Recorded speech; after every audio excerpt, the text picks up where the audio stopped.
오늘 본문의 말씀 마태복음 14장 31절 말씀을 중심으로 해서 역사하는 믿음 시리즈 네 번째 시간, 적은 믿음과 큰 믿음이라는 제목으로 함께 은혜 나누겠습니다.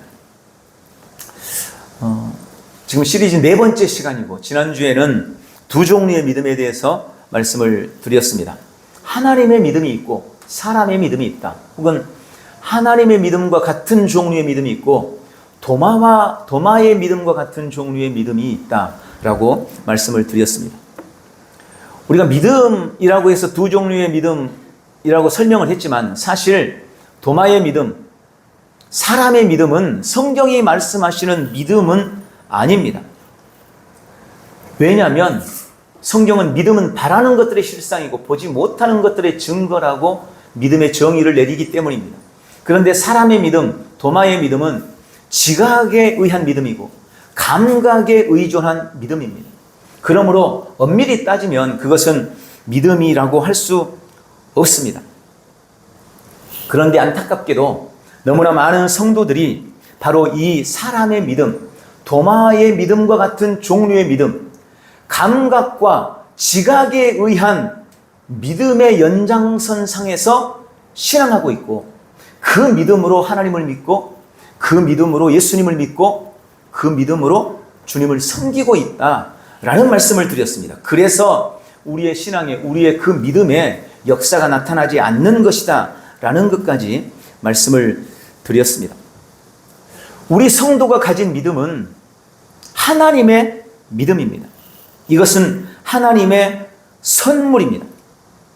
주님께서 선물로 우리에게 주신 것입니다. 바울은 이 믿음으로 나는 불가능이 없는 삶을 산다라고 고백했습니다. 나는 그리스도 안에서 모든 것을 할 수 있다라고 선포했습니다. 베드로는 이 믿음을 동일하게 보배로운 믿음이다라고 말했습니다.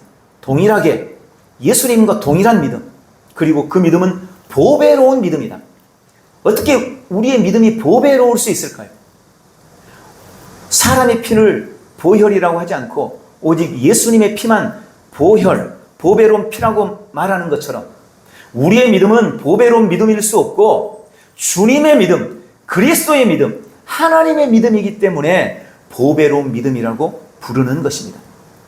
그런데 우리가 가진 믿음이, 바울은, 베드로는 동일한 믿음이고 보배로운 믿음이다 라고 말씀했다는 것입니다. 우리가 이 말씀을 드리면서 먼저 알아야 될 첫 번째는, 거듭난 우리는 이미 믿음을 가지고 있다라는 것입니다. 거듭난 우리는 이미 믿음을 가지고 있습니다. 로마서 12장 3절에 내게 주신 은혜로 인하여 너희 중 각 사람에게 말하노니 자신에 대하여 마땅히 생각할 그 이상의 생각을 품지 말고 다만 하나님께서 각 사람에게 나누어 주신 믿음의 분량에 따라 건전하게 생각하라 라고 말씀합니다. 이 말씀에서 주님은 명확하게 말씀합니다. 하나님께서 각 사람에게 나누어 주신 믿음의 분량, 하나님이 우리 한 사람 한 사람에게 나누어 주신 믿음의 분량이 있다는 것입니다. 여기 이 믿음의 분량이라는 말은 일정의 분량이라는 의미인데, 이 일정 분량이라는 말은 동일한 크기와 동일한 양이라는 것을 말씀드렸습니다. 주님은 우리가 거듭날 때 우리 한 사람 한 사람에게 동일한 믿음, 일정 분량의 동일한 양, 동일한 질의 믿음을 우리에게 주셨다는 거예요. 우리는 주님이 주신 그 초자연적인 믿음으로 말미암아 거듭났고, 성도는 신앙을 출발하는 시간부터, 신앙을 시작하는 바로 그 시간부터 주님이 주신 믿음, 초월적인 믿음, 하나님과 같은 믿음을 가지고 신앙생활을 시작했다는 것입니다. 많은 성도들이 우리가 삶에서 믿음이 주는 은혜와 능력을 누리지 못하는 이유를 나에게 믿음이 없기 때문이다 라고 오해합니다. 그러나 성경은 절대 그렇게 말씀하지 않습니다. 거듭난 자라면, 예수님을 믿고 있는 자라면 누구에게나 우리 주님이 주신 동일한 분량의 믿음이 있다고 말씀하고 계십니다. 우리는 먼저 이것을 깊이 인식해야 합니다. 내가 가지고 있는 것을 아는 것과 내가 가지고 있는 것조차 알지 못하고 있는 것은 완전히 다른 결과를 우리의 삶에 나타낼 수밖에 없기 때문에 그렇습니다. 그리고 그 다음 문제가 이미 가지고 있는 것을 이제 내가 어떻게 활용할 것인가? 그것을 내 삶에 어떻게 적용하고 실천해 낼 것인가? 이거의 문제인 거죠. 그러니까 먼저 내 안에 주님이 주신 믿음이 있다는 것에 대해서 우리는 확신해야 한다는 것입니다. 그리고 이 하나님의 믿음, 주님이 우리에게 주신 이 초월적인 믿음 안에도 성경에 보면 4가지 범주의 믿음이 있다는 것을 알게 됩니다. 그것이 바로 적은 믿음이 있고, 큰 믿음이 있고, 약한 믿음이 있고, 강한 믿음이 있다는 것입니다. 그 중에 오늘은 적은 믿음과 큰 믿음에 대해서 말씀을 드리려고 합니다. 여러분, 적은 믿음이 있고 큰 믿음이 있습니다. 마태복음 8장 26절에 보면 어찌하여 무서워하느냐? 믿음이 작은 자들아. 어찌하여 무서워하느냐? 믿음이 작은 자들아. 라고 믿음이 작다고, 작은 믿음을 가지고 있다고 주님이 말씀하십니다. 또 누가복음 7장 9절에서는 이스라엘 중에서 이처럼 큰 믿음을 본 적이 없나니 결코 없도다. 예수님이 또 어떤 사람에게는 이처럼 큰 믿음을 본 적이 없다. 어떤 사람은 큰 믿음을 가지고 있다고 예수님께서 말씀하시는 것입니다. 두 번째, 적은 믿음이 있습니다. 앞에서 말씀드린 것처럼 성도는 말씀을 듣고 거듭날 때 하나님과 같은 종류의 믿음을 받게 됩니다. 주님은 그 일정 분량의 믿음을 우리에게 주셨고 우리가 그 믿음을 증가시켜 나가고 그 믿음을 키워가기를 기대하고 계십니다. 그리고 그 믿음의 분량을 증가시키는 것은 하나님의 말씀이라고 우리에게 분명하게 말씀하셨습니다. 로마서 10장 17절, 그러므로 믿음은 들음에서 나며 들음은 그리스도의 말씀으로 말미암았느니라. 하나님의 말씀을 더 많이 들을수록 우리는 더 크고 많은 믿음을 갖게 될 것입니다. 그러나 반대의 경우, 즉 하나님의 말씀에 대해서 무지하고 하나님의 말씀에 대해서 무관심하다면 그것은 적은 믿음인 것이고, 적은 믿음은 우리의 믿음의 삶에서 결코 능력을 발휘하지 못한다는 것입니다. 저는 성경을 통해서 이 적은 믿음이 가진 몇 가지 특징들을 묵상했습니다. 성경에는 적은 믿음이 가진 몇 가지 특징을 말씀하는데, 첫 번째, 적은 믿음은 두려워하는 믿음이다 라고 하십니다. 잠언서 24장 10절에 보면 네가 역경의 날에 낙담하면 네 힘은 미약해지느니라 라고 말씀합니다. 사람들이 역경 앞에서 두려움에 장악되는 이유는 그들의 믿음이 작기 때문이라는 겁니다. 여기서 말하는 네 힘 할 때 이 힘은 우리의 근육의 힘이나 우리 육신의 힘이 아니고 바로 믿음의 힘을 가리키는 것입니다. 믿음이 작으면 두려워하게 되고 그것은 낙담을 가져오고 역경이 찾아올 때 포기할 수밖에 없게 만드는 것입니다. 마태복음 8장에 보면 예수님께서 그의 제자들과 함께 배에 있었습니다. 그런데 그때 마침 그 바다에 광풍이 일어나게 됩니다.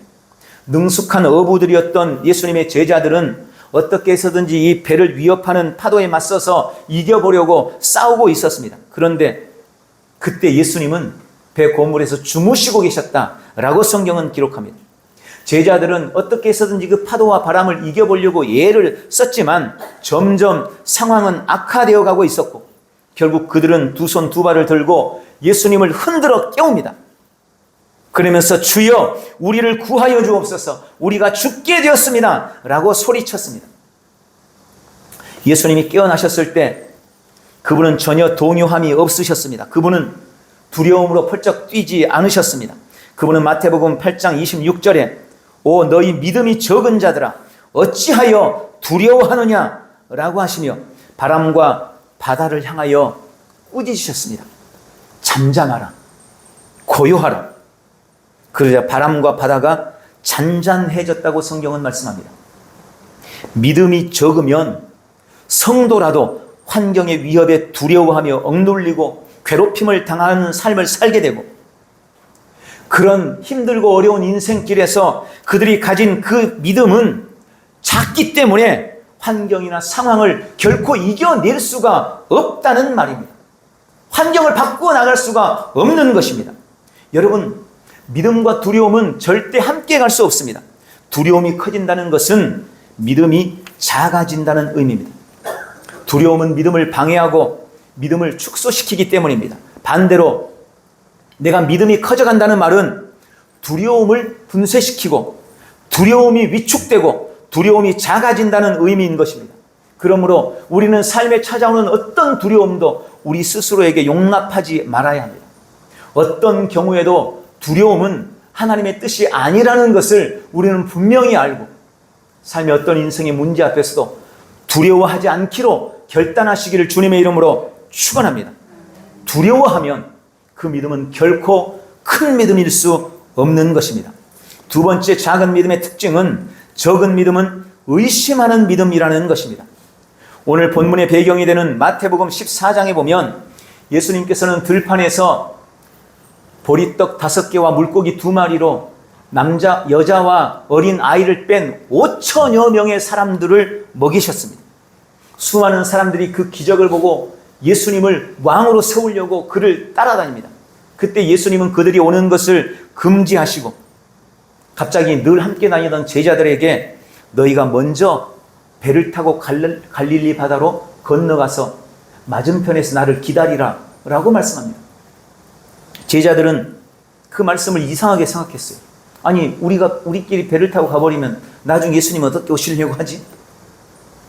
의구심을 가지고 예수님이 시키는 대로 제자들끼리 배를 타고 갈릴리 바다로 나가게 됩니다. 그런데 출발한 지 얼마 되지 않아서 갈릴리 바다에 광풍이 불어 닥쳤습니다. 배는 파도에 흔들렸습니다.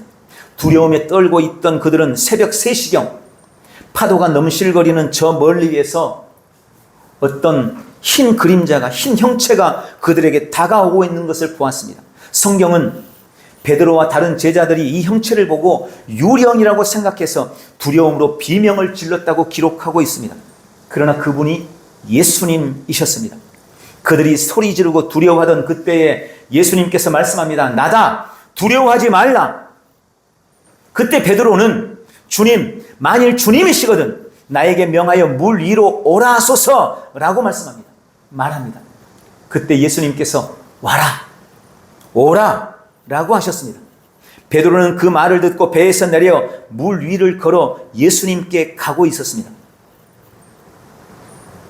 베드로가 지금 물을 위를 걸어서 예수님께로 가고 있었습니다. 그런데 잠시 후 바람이 사나워지는 것을 보고 두려워하니 베드로가 가라앉아 버렸다고 성경은 말씀합니다. 여기 베드로가 주여 만일 주님이시거든 나에게 명하여 물 위로 오라 하소서 했고 주님은 그에게 오라 라고 말씀하셨다는 것을 기억하십시오. 그리고 베드로는 배에서 내려 물 위를 걸어서 예수님께 갔습니다. 여러분, 베드로는 헤엄쳐서 예수님께 가고 있는 것이 아닙니다. 물론 베드로는 어부였기 때문에 헤엄도 잘 쳤을 겁니다. 그러나 지금 베드로는 물 위를 걸어서 초자연적으로 예수님께 가고 있었습니다. 베드로는 주님의 오라 하신 말씀에 의지해서 배로부터 물 위로 나갔고 주님을 향해 발걸음을 내디뎌서 물 위를 걷고 있었던 것입니다. 여러분, 이것이 바로 믿음의 능력입니다. 그리고 이것이 바로 베드로의 믿음이었습니다. 그는 말씀에 반응해서 물 위로 뛰어들었고 물 위를 걸었습니다. 그런데 이어서 30절에 그러나 베드로가 바람이 사나워지는 것을 보고 두려워하니 가라앉기 시작하는지라 그는 거센 파도를 보고 두려워하게 됐고 그리고 예수님 앞에 도달하기 전에 가라앉고 말았습니다. 여러분, 베드로가 왜 가라앉았습니까? 그 답을 오늘 본문인 마태복음 14장 31절은 이렇게 기록합니다. 예수께서 곧 손을 내밀어 그를 붙드시고 그에게 말씀하시기를 오, 너 믿음이 적은 자야 어찌하여 의심하였느냐고 하시니라. 베드로의 믿음이 적었기 때문입니다. 바로 그것이 베드로가 가라앉기 시작한 이유였다고 예수님은 말씀하셨습니다. 그리고 주님은 베드로가 믿음이 적은 것을 그가 의심했기 때문이다 라고 말씀합니다. 여러분, 적은 믿음은 의심하는 믿음입니다. 그리고 적은 믿음, 의심하는 믿음은 결코 결과를 보지 못합니다. 적은 믿음은 일을 시작하기는 할 수 있습니다. 그러나 일을 마치게 하지는 못한다는 것입니다. 야고보서 1장 6절부터 8절에 의심하는 자는 마치 바람에 밀려 요동하는 바다 물결 같으니 이런 사람은 무엇이든지 주께 얻기를 생각하지 말라. 두 마음을 품어 정함이 없는 자로다. 적은 믿음은 베드로를 배에서 내려서 물 위에 서게 할 수 있었습니다. 적은 믿음은 심지어 베드로가 물 위를 걷게 할 수도 있었습니다. 그러나 바람이 사나워졌을 때 적은 믿음은 베드로를 지탱해 주지는 못했습니다. 적은 믿음으로는 예수님에게까지 걸어갈 수가 없었던 것입니다. 역경의 바람이 우리의 삶에 불기 시작할 때 만약 나의 믿음이 적다면 우리의 힘은 떨어지고 두려움과 의심이 찾아오게 될 것입니다. 그리고 결국 우리는 낭망하고 낙심하게 될 것이라는 것입니다. 세 번째, 적은 믿음의 특징은 지식과 정보가 부족한 믿음입니다. 호세아서 4장 6절에 내 백성이 지식의 부족으로 멸망하는도다 라고 말씀합니다. 하나님은 이 말씀을 지금 자기 백성들에게 하시는 겁니다. 불신자들에게 하는 것이 아니고 이방인들에게 하는 것이 아니고 하나님의 백성들에게 말씀합니다. 하나님의 백성임에도 고통당할 수 있고 가난하게 되기도 하고 처벌받고 거꾸러뜨림을 당하고 짓밟히며 소멸된다고 말씀하고 있는 것입니다. 그리고 그 이유가 하나님께 대한 하나님의 말씀에 대한 지식이 부족하기 때문이다 라고 분명하게 말씀하고 있습니다. 이것은 오늘날 우리 그리스도인들에게도 그대로 적용됩니다. 많은 사람들이 구원받았습니다. 그리고 나 스스로 구원받았다고 말합니다. 그러나 실제 삶에서는 구원의 역사를 누리지 못합니다. 우리는 예수님을 믿음으로 말미암아 영생을 얻었다고 말하고 내 안에 새로운 생명이 있다고 말합니다. 그런데 실제 삶에서는 그 생명을 풀어놓지를 못합니다. 우리는 주님 안에서 승리자라고 고백은 하지만 실제 삶의 자리에서 승리를 누리지 못합니다. 내 안에 신성한 건강이 있다고 말은 할 수 있지만 그 신성한 건강을 실제 내 육체로 풀어내지는 못합니다. 왜 그럴까요? 오늘 성경이 말씀합니다. 말씀에 대한 이해와 지식이 부족하기 때문이라는 겁니다. 그것은 곧 믿음이 적은 것입니다. 내가 하나님이 말씀하신 것에 대해서 제대로 알지 못하고 있다면, 내가 하나님이 누구신지에 대해서 내가 명확하게 모르고 있다면, 내가 주님이 말씀하신 내가 누구인지를 정확하게 알지 못하고 있다면 그것이 곧 믿음이 적은 것이라는 말씀입니다. 하나님의 말씀 안에 모든 답이 있습니다. 말씀은 우리 영을 비추는 거울입니다. 내 영 안에 하나님이 부어주신 은혜와 온갖 신령한 복이 있습니다. 그런데 그것들은 오직 하나님의 말씀의 거울에 의해서만 발견되어집니다.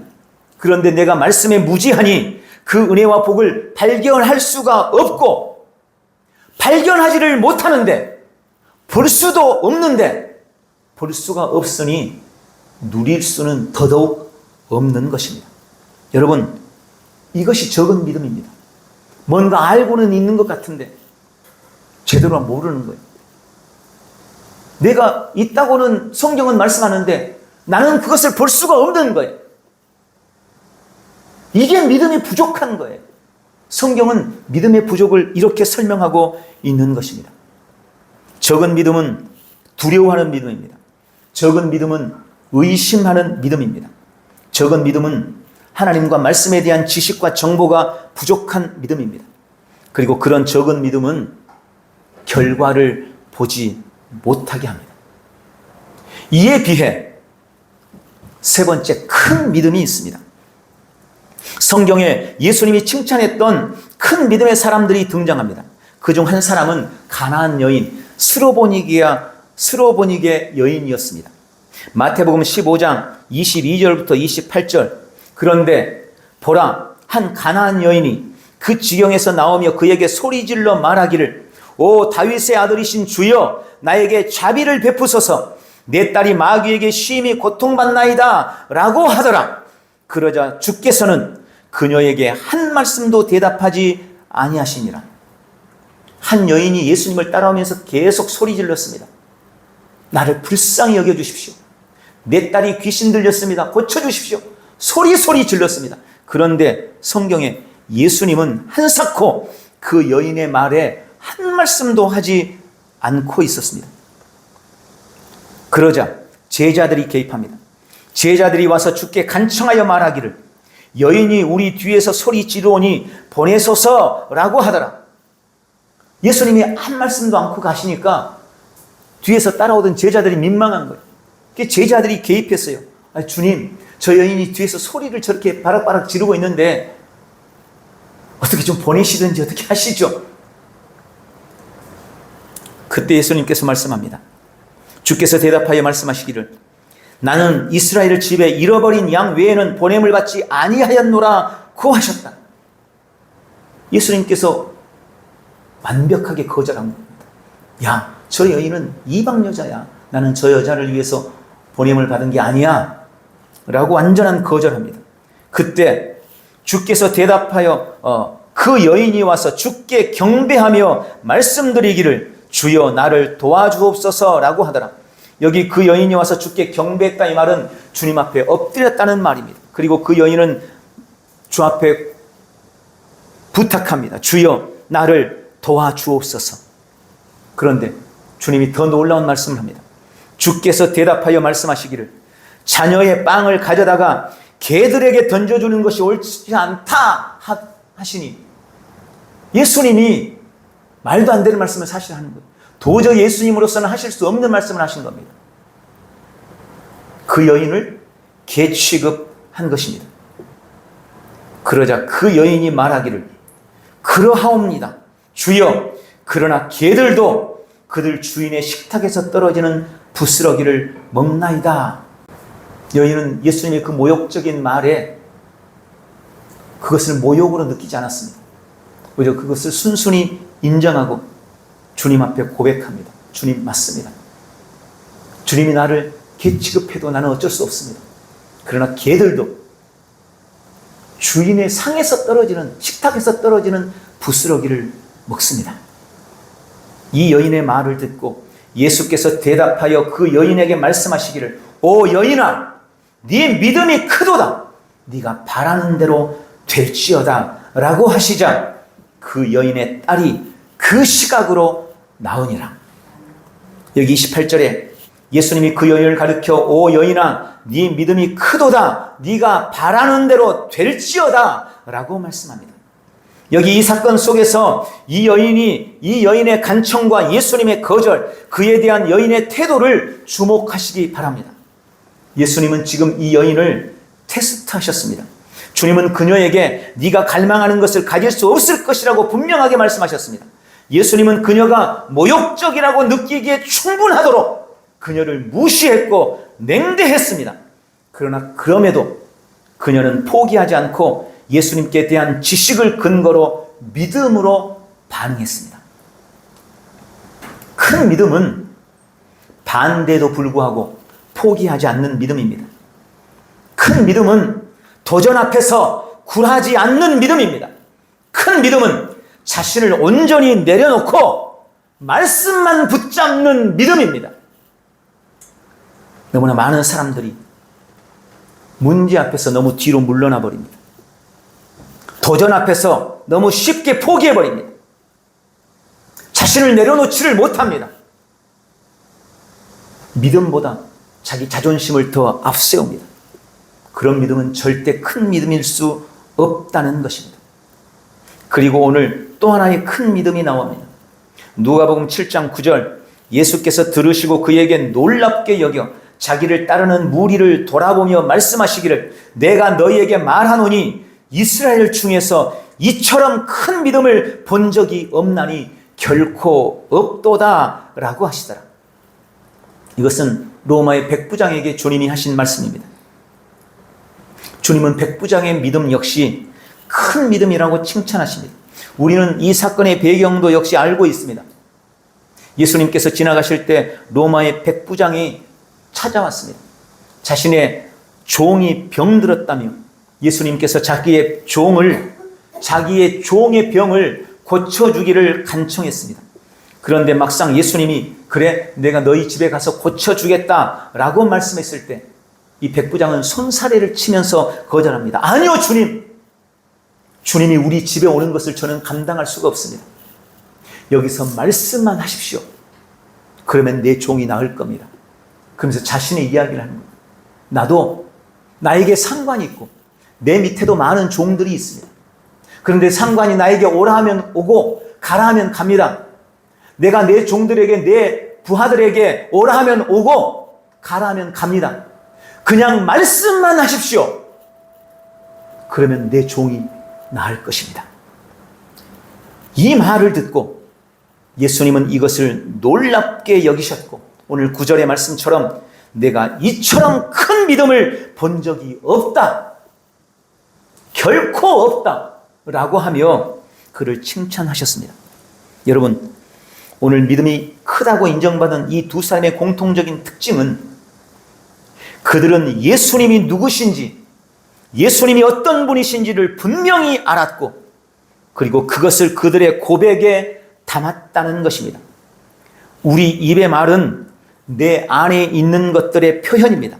내가 하나님께 대해, 예수님께 대해 어떤 지식과 어떤 정보를 가지고 있는지가 내 말을 통해 나타나는 것입니다. 이 여인도, 이 백부장도 예수님께 대한 정확하고 분명한 지식을 가지고 있었고 그들의 입의 고백으로 그것을 나타냈던 것입니다.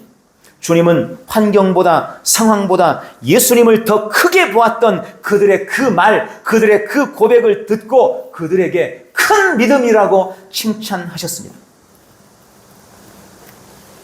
그들의 큰 믿음은 그들이 가졌던 예수님께 대한 혹은 말씀에 대한 고백과 그에 따른 용기 있는 행동으로 입증된 것입니다.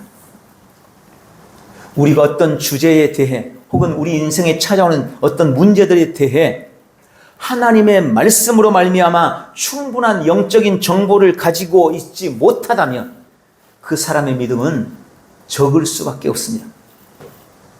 그리고 그 적은 믿음은 하나님의 말씀을 묵상함으로, 하나님의 말씀을 알아감으로 해결되는 겁니다.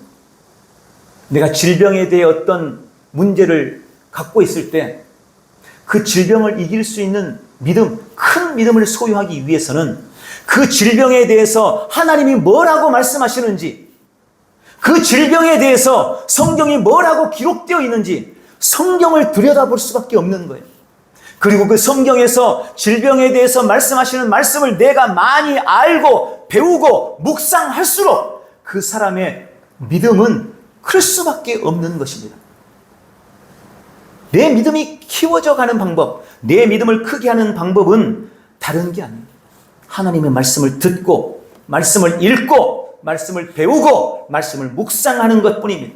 로마서 10장 17절 말씀처럼 믿음은 들음에서 나고 들음은 하나님의 말씀으로 말미암기 때문입니다. 다시 한번 말씀드립니다. 삶의 어려움과 문제 상황에 직면했을 때 우리는 말씀 속으로 들어가야 합니다. 내가 만난 문제와 상황에 대해 성경이 뭐라고 말씀하시는지, 하나님께서 무엇이라고 말씀하시는지 주의 깊게 부지런하게 찾아서 알아가야 합니다. 말씀을 묵상해야 합니다. 그것이 우리의 믿음을 키우는 방법입니다. 말씀에 주의하지 않고는, 말씀에 집중하지 않고는 우리의 믿음을 키울 수 없습니다. 오늘 말씀을 맺겠습니다. 작은 믿음이 있고 큰 믿음이 있습니다. 예수님은 작은 믿음을 책망하셨습니다. 작은 믿음은 역사를 이룰 수가 없기 때문입니다. 우리는 반드시 큰 믿음을 소유해야 합니다. 큰 믿음의 비결은 하나님의 말씀을 부지런히 읽고 묵상하는 것입니다. 다른 방법은 없습니다. 계속해서 하나님의 말씀을 들음으로 나의 마음과 나의 생각과 나의 사고방식이 말씀처럼 변화되어 가야 하는 것입니다. 그렇게 할 때 우리는 문제 상황 앞에서 바른 태도를 취할 수 있습니다. 오늘 이 두 사람처럼 바르게 반응할 수 있습니다. 바르게 말할 수 있는 것입니다. 문제 앞에서의 바른 태도, 문제 앞에서의 바른 반응, 문제 앞에서 바르게 말하는 것, 그것이 바로 큰 믿음인 것입니다. 오늘 적은 믿음에 대한 해결책이 말씀 묵상이라는 것을 깨닫고 날마다 말씀 묵상함으로 큰 믿음으로 주 앞에 영광 올려드리는 복되고 귀한 성도들이 다 되시기를 예수님의 이름으로 축원합니다. 기도하겠습니다. 사랑하는 주님, 오늘 우리에게 초자연적인 믿음을 주시고 우리가 큰 믿음으로 성장해 가기를 원하시니 감사합니다. 나는 작은 믿음은 결과를 보지 못한다는 것을 오늘 말씀을 듣고 깨닫습니다. 주님은 큰 믿음의 사람들을 칭찬하셨고 그 믿음을 통해 놀라운 일들을 이루셨습니다. 하나님의 말씀을 듣고 말씀의 지식과 정보를 내 안에 쌓아가기로 결단합니다. 나는 하나님의 말씀대로 말씀하시는 대로 생각하고 말하고 행하기로 결심합니다. 말씀으로 나의 생각과 나의 마음과 사고방식을 날마다 새롭게 할 것입니다. 오늘도 문제 상황 앞에서 바른 태도, 바른 반응, 바른 말로 나의 큰 믿음을 입증하고 범사에 기적을 누리는 복되고 귀한 지체들 다 되도록 역사해 주옵소서. 예수님의 이름으로 기도하옵나이다. 아멘.